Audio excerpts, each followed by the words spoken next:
नमस्कार, मी उज्ज्वला सर्वांचं स्वागत करते। आज आपण कुरकुरीत खुसखुशीत अजिबात तेलकट नाही होणार अशी चकली बनवले। आता सुट्टी लागली, मुलं काय बोलतात, मम्मी आज काय बनवलंय, तर आपण असं म्हणून आपले शब्द कानावर पडतात। तर आज आपण चकली बनवतोय मधल्या टायमात खायला। आता मुलं घरी असतात, मुलांना भूक लागते सुट्टी लागल्यामुळे, इकडून तिकडून खेळून बागडून येतात आणि मम्मीला विचारतात, मम्मी आज काय बनवलंय। असे मुलं कधी तुम्हाला विचारतात का हो? चला तर मग रेसिपीला सुरुवात करूया। अशा चकल्या बनवून ठेवा, महिनाभर राहतात। आज 1 वाटी पोहे घेतलेत मी, 1 वाटी फुटाण घेतले तर, आणि आज आपण 2 वाटी तांदळाचा वापर करणार आहे, पिठाचा। असं साल काढून घ्यायची फुटाण्याची। मी ही तांदळाचं पीठ घेतले। आता आपण मिक्सरच्या भांड्यातून हो बारीक करून घेऊया। हो बारीक करून घेतलेलं चाळून घेऊया। आता चाळण्यामुळे जाडसरकन आता राहते तर चाळणीमध्ये। आता फुटाण बारीक करून घेऊया। फुटाण पण चाळून घेऊया आपण। हे तांदळाचं पीठ घेऊया, 2 वाटी तांदळाचं पीठ घेतले मी। 1 चमचा मोठा हातावर ओवा चुळून घालायचा। ओवा घातल्यामुळे चुळून आपल्या चकलीला खूप टेस्ट येते। तीळ घालूयात 1 मोठा 2 चमचे। लाल तिखट घालूया 1 चमचा। बिडगी पावडर थोडीशी घालूया आपण। धना पावडर घालूया। जिरा पावडर घालू 1 चमचा, दोन्ही 1 चमचा घातले। किंचित हळद घालूया। चवीपुरतं मीठ घालायचं। सर्व पिठाला आपल्या मिक्स करून घ्यायचं, चोळून घ्यायचं। सगळीकडे मसाला लागला पाहिजे।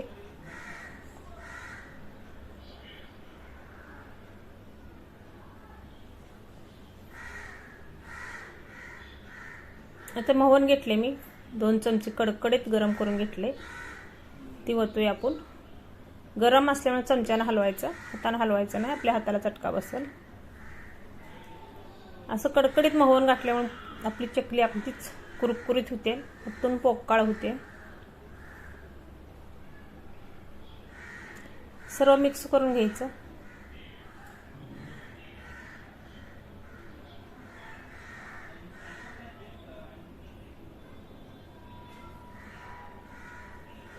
गरम पाणी करून घेतले मी, आणि लागेल तसं आपण पिठात आता ओतून घेऊया। चोळ म्हणजे पीठ मळून घ्यायचं गरम पाण्यात, हाताला सोसेल एवढंच कोमट पाणी करून घ्यायचं। घट्ट गोळा मळून घ्यायचा, थंड पाण्यात अजिबात नाही मळायचं। अशा पद्धतीने मळून घेतले। मळून घ्यायचं, लगेच करायला घ्यायचं, मुरवत ठेवायची काही गरज नाही। आपण साचा घेतला, म्हणजे शेवगा घेतलाय, चिपळ्यात घालून घेतले चकलीचे, आणि तेल लावून घ्यायचं। असं पीठ घेऊन लंबळको पीठ असं करून घ्यायचं, हातावर चोळून घ्यायचं, लांबता गोळा बनवून शेवगात घालायचं।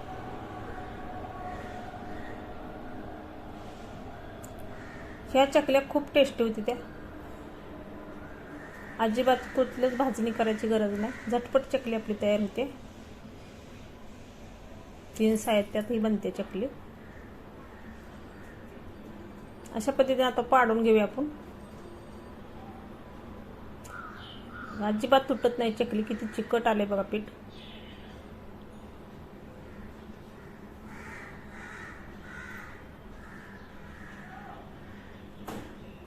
अशा पद्धतीने आपण चकली आता पाडून घेणार आहे।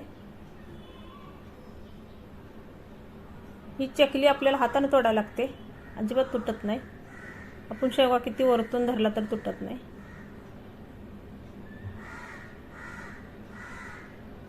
गरम पाण्यात पीठ मळल्यामुळं पिठाला अगदी चिकटपणा आलाय,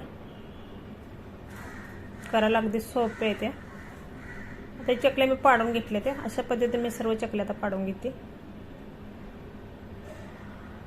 आता कढई ठेवली मी गॅसवर तेल गरम करायला। तेल आपलं आता चांगलं गरम झालेलं आहे। आता 1 चकली आपण कढईमध्ये सोडूया तेलात।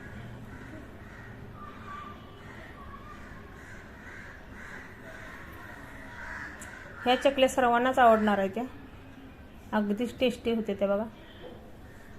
तुम्ही पण बनवून बघा नक्कीच. आलटून पलटून घ्यायचं, लगेच चकली आपण पलटी करायची नाही, 1 मिनिट भरान पलटी करायच्या. चांगली खालची बाजू चांगली तेलात तळून घ्यायची, नंतरच पलटी करायची. चकलीसुद्धा आपली तेलात तुटत नाही, आकडा पण सुटत नाही. तुम्हाला हे चकल्या तळताना दिसण्यावरूनच वाटत असेल किती खूप सुंदर झाल्या त्या.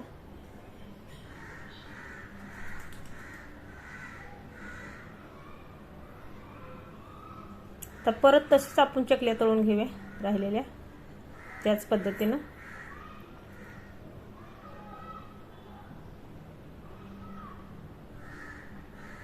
आलटून पलटून घ्यायच्या, दोन्ही बाजूने व्यवस्थित भाजून तळून घ्यायच्या. एकसारखा कलर येतोय. सर्व चकल्या अशाच पद्धतीने तळून घेतले ते मी. आता काढून घेऊया.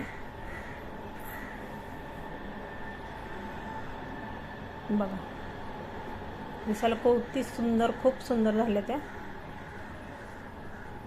आणि अजिबात तेलकट झाल्या नाही त्या. रेसिपी लाईक करा, सबस्क्राईब करा. अशाच नवीन नवीन रेसिपीत भेटू. बाय बाय, धन्यवाद.